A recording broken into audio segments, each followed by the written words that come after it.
Okay, so picture this. You're driving down the street and you notice the price of petrol at one station is practically identical to the station right across the street. They're run by completely different companies, right? So if the free market is all about fierce competition, why isn't anyone drastically undercutting the other? Or think back to 2016 in India, when Reliance Jio suddenly launched completely free voice calls and ultra-cheap, unlimited data. The whole country was thrilled. Everyone thought it was this amazing revolution for the common person. But what actually happened over the next few years? Well, the competition was absolutely crushed. Smaller players vanished, giant companies had to merge just to survive, and the entire industry consolidated into just three massive surviving players. You see, free is rarely a gift. It's almost always a calculated strategy. And in that strategy, you aren't just a customer, you're part of a hidden system. Welcome to The Explainer. Today, we're diving into an absolutely fascinating 150-year-old economic blueprint that honestly still governs our modern lives. It's a system hiding right in plain sight, used by the biggest tech, telecom, and retail giants of our era. We're going to objectively break down exactly how this machine was built, how it works, and most importantly, what it means for you. Here's our roadmap for today's explainer. We're going to cover 1. The free market illusion, 2. The original monopoly architect, 3. The Rockefeller playbook, 4. Modern empires reborn, and finally, 5. Surviving the system. All right, part 1. The free market illusion. It's wild to look at the aftermath of a massive price war. Following that ultra-cheap data rollout in 2016, players like Tata Docomo just vanished. Giants like Vodafone and Idea had to scramble and merge just to stay alive. The market rapidly shrank down to a handful of massive entities. And this proves a really vital point. What looks like fierce, customer-friendly competition is often just a calculated illusion. It's designed to capture and consolidate the market. But who actually invented this strategy in the first place?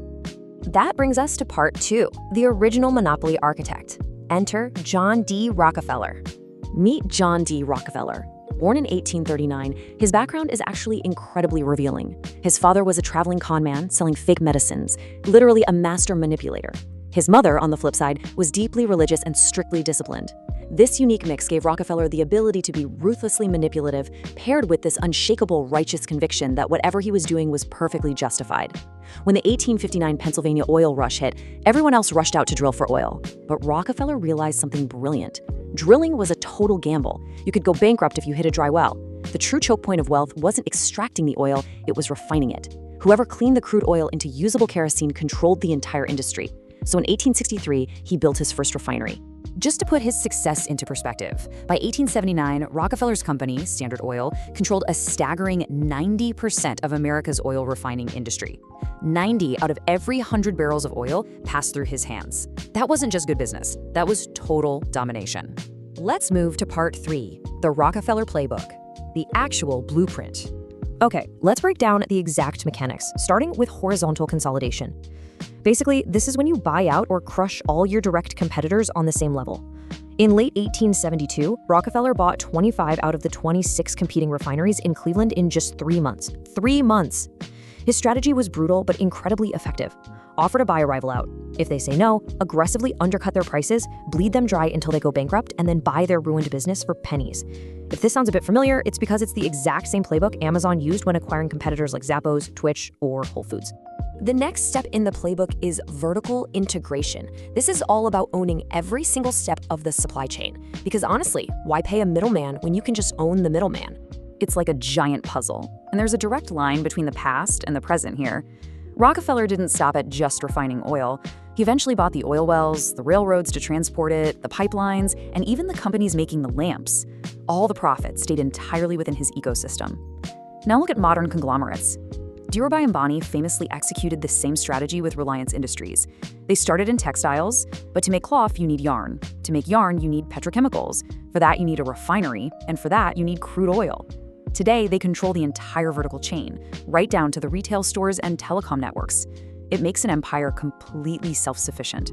But Rockefeller had a huge problem. The public hated monopolies. So his lawyers invented a genius disguise in 1882 called the holding company, or the trust. This is a central corporate entity that doesn't actually produce a single thing itself. Instead, it simply owns controlling shares in dozens of other companies. Back in 1882, the Standard Oil Trust hid its monopoly behind 34 different company names, all secretly controlled by one board. Now compare that to today. You might think you're using diverse, independent services, right? But Alphabet owns Google, YouTube, and DeepMind. Meta owns Facebook, Instagram, and WhatsApp. In India, massive holding structures like Tata Sons or the Adani Group own dozens of seemingly unrelated brands. You're interacting with different logos and different apps, sure, but your money and your data are funneling right back up to the exact same central structure. Which brings us to part 4, Modern Empires Reborn, the system today. While Rockefeller extracted crude oil, today's empires extract human behavior. When you use Google search or scroll through social media, it feels like a completely free service. But remember our first rule? Nothing is free. You aren't the customer. Your data, your attention, and your habits, those are the highly valuable raw materials being extracted, refined, and monetized by algorithms. Data literally is the new oil. And this strategy is everywhere today, particularly in tech infrastructure. Rockefeller kept his power by controlling the railroads, the physical infrastructure of the 1800s, while Amazon started as an online bookstore. But today, through Amazon Web Services, or AWS, they literally own the modern digital railroads. Countless websites and apps run on AWS servers. Even Amazon's own direct competitors have to pay them just to keep their websites online. It is a flawless execution of the infrastructure choke point. Another massive piece of the puzzle is regulatory capture. You see, it's not enough to just win the game, you have to write the rules. Rockefeller worked hard to shape railroad regulations so small rivals couldn't compete. And today, we see this everywhere. Big Pharma continuously lobbies institutions like the FDA, extending patents and shaping incredibly complex approval processes. Or look at the banking sector post-2008. The financial regulations have become so dense and complicated that only the absolute biggest banks can afford the compliance costs. It effectively locks out any new competition. They use the law as an invisible shield. So how do these massive empires keep the public on their side? Enter the philanthropy strategy. In 1913, the Rockefeller Foundation was created. From the outside, it looked like pure charity, funding hospitals and schools, but strategically, it served a brilliant dual purpose. It built immense public influence, allowed them to shape global medical and educational policies, and kept massive amounts of wealth safely sheltered from government taxes. Today, you see this exact same strategy mirrored globally, from the Gates Foundation and Mark Zuckerberg's initiatives to the massive trusts managed by the Tata, Reliance, and Oddity groups. It's a highly sophisticated tool for long-term influence. Now, you might be wondering, did anyone ever actually stop Rockefeller? Well, they tried. The public outcry got so severe that in 1911, the U.S. Supreme Court stepped in. They declared Standard Oil an illegal monopoly and forced the entire empire to be broken up into 34 separate pieces. It looked like the ultimate defeat. But here is the ultimate irony. When the company was broken up, Rockefeller didn't lose his ownership. He simply got shares in 34 new separate companies. And the stock market valued all those individual pieces way more than the single monopoly. Rockefeller's wealth absolutely skyrocketed, making his adjusted net worth a staggering $400 billion. $400 billion. And over the next century, those broken pieces just quietly merged right back together to form the modern giants we know today, like ExxonMobil, Chevron, and BP. The system didn't break, it just adapted. Rockefeller once famously said, "Competition is a sin." A lot of people view this as just sheer arrogance, but for him, it was a genuine philosophy. He truly believed that free markets are chaotic and that eventually they naturally consolidate until only the most efficient, massive player remains.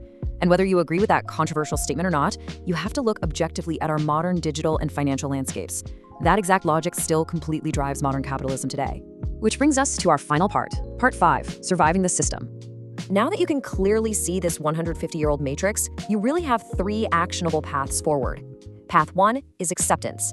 You can just close your eyes, remain a blind consumer, and let your money constantly funnel up the chain. It's easy for sure, but you're basically just a pawn in the game. Path 2 is resistance. You can try to fight the system by completely avoiding big tech, big banks, and big retail. It's an honest effort, but let's be real, escaping this deeply integrated ecosystem today is nearly impossible. That leaves Path 3, participation. If wealth is naturally flowing toward these massive holding structures anyway, then understanding the game is your absolute best survival skill. Instead of just buying their products, you shift your mindset to owning a piece of the systems themselves. So, I'm going to leave you with this provocative thought. You've seen the blueprint. You know how horizontal consolidation, vertical integration, and holding companies dominate everything from your internet data to your banking. The game is happening all around you every single day. The only question left is, are you just going to remain a blind consumer in their system, or will you use this awareness to change your mindset, use their very own playbook, and become an owner?